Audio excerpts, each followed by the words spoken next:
Hello everyone, my name is Loow Jin Xiang. What I'm going to talk about is a Korean movie that called Gift from Room 7. It told a true heartfelt comedy which revolved around the relationship between a mentally challenged father and his adorable daughter. Their life was simple and poor but full of happiness. Because of the father wanted to buy a beloved Sailor Moon bag for his daughter, he was accidentally involved in a young child kidnap, rape and murder case. At the same time, the date was the police commissioner's daughter. The father could not make out the condition and was sent into prison room 7 wrongly. In the room 7, there were a crime boss and other 4 criminals. But the childlike purity of heart gradually moved this big bad guy. They even risked bringing his daughter to the room at the same time brought the happiness into the boring prison life. The father decided to appear to prove his innocence, but the police commissioner wanted to bury him. However, when the father knew that his innocence would make his daughter under danger, finally, the father chose to plead guilty and accept the death sentence. In my 2 cents, I feel more touching in a part of the movie is the telepathy between the father and the daughter. The daughter seemed to feel her father's fears and refused to leave. She still counted loudly 1, 2, 3 across the iron gate. In the past, whenever she was parting and counted 1, 2, 3, her father would look back at her, but this time, her father never looked back at her. She cried loudly because she knew that her father will die from the execution. This movie shows us that ranking and positions really does not determine a person, even you are the police commissioner. Sometimes, things are more delightful when it is not complicated, as long as we know how to appreciate and cherish all that we have. Besides that, not all the criminals are bad. Everyone has a heart, and good one that is. In short, a father's love and sacrifice is priceless just to protect her daughter. Despite of being a handicapped man, he raises her daughter well with full of love. Moreover, we must cherish the time gathered with our parents and always take care of them. This is definitely one of the best Korean movies which filled with tears and laughter.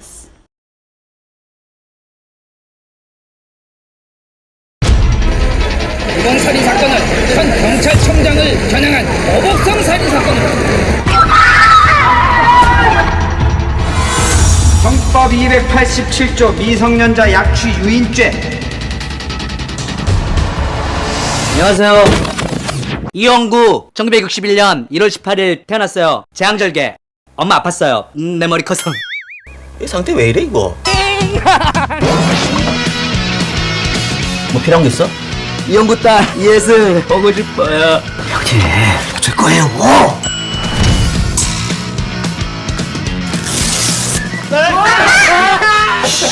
고마워요. 고마워.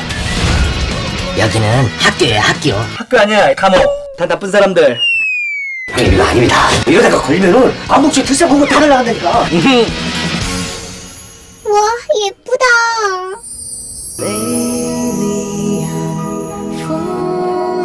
아빠 딸로 태어나서 고맙습니다.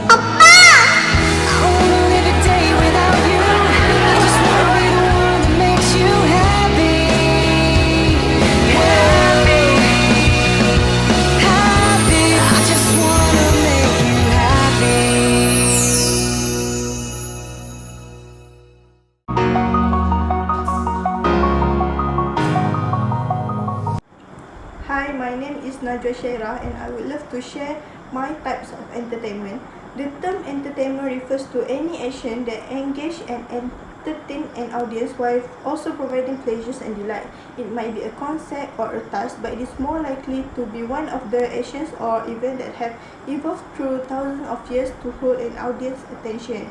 Entertainment, in my opinion, is not confined to movies only, but comprises a broad range of activities. I enjoy to read books as well.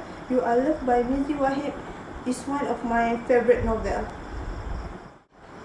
This novel is divided into 21 chapters, each of which is worth reading. This is a novel about hope and love, human love, divine love, and most importantly, love for ourselves comes first. The author also addressed 7 things to keep in mind when we are feeling broken, alone, or abandoned. The following are the 7 things to keep in mind. First is we were created on purposes. To understand our life mission, we must first understand ourselves first, celebrate our positive qualities, and accept our flaws by trying to obtain essential talents that we believe will be most helpful in the future, so that we may give back to our community and create something valuable. 2. Our mistakes don't define us. We have all done things we shouldn't have, but the aim is to avoid destroying our future by letting our past to define it.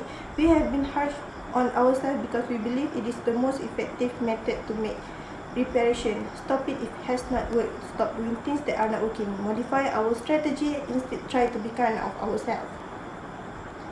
Third is somebody out there loves us for who we are. We construct protective barriers around ourselves as a result of the unpleasant event in the past, and we are hesitant to open up so easily once more. However, by doing so, we are denying people the chance to get to know, accept, and love us. We won't even let them come close to us, much less learn about us, so how can they possibly love us? 4 is forgiveness begins with the self. Self-forgiveness is the first step toward forgiveness. If we don't free ourselves from the mistake from our past, no one else will. We must let go of our guilt because brighter days are ahead.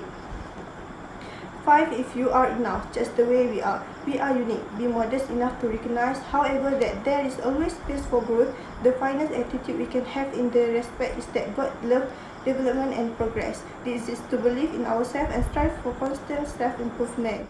6. Never attach your value to people and things. When we place too much value on individuals and place too many expectations on them, we will almost definitely be disappointed.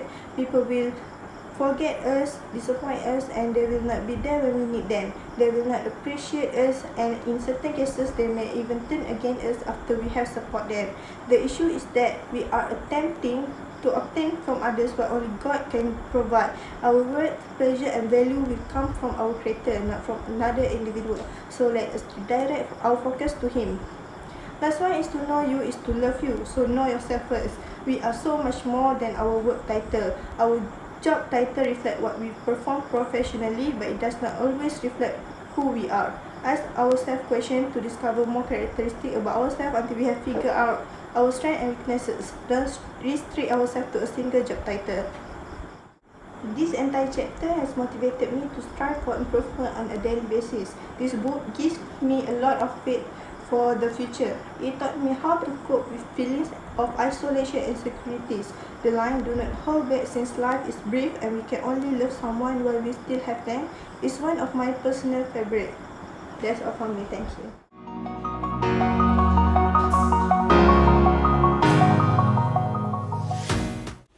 Entertainment is so important in our life. Let me share with you about the benefit of entertainment. First and foremost, entertainment helps you relieve stress. If you get stressed, one of the best treatment is to get a worthy distraction. Entertainment is one of the best distraction you can get.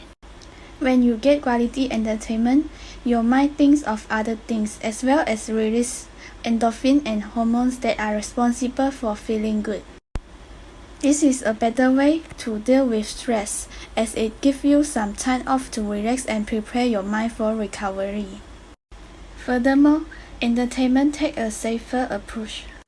It seems like you turn on the news, you will hear of a car wreck, a mugging went bad, or just some random act of violence somewhere in the world. However, this is something you don't have to worry about when you are gaming or watching movie online. In fact, you can do everything right from the comfort of your own home, so you will be in a place where you can feel the most comfortable in the world. Last but not least, it teaches you lots of things. There are many positive things that entertainment can teach you while you are living your life generally.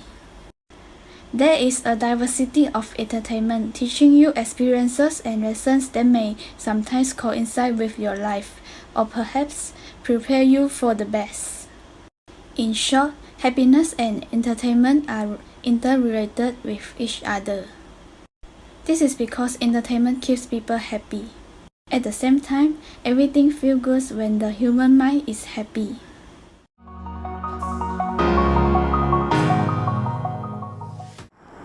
I do agree with Loow Jin Xiang that there is no doubting that entertainment has several societal advantages.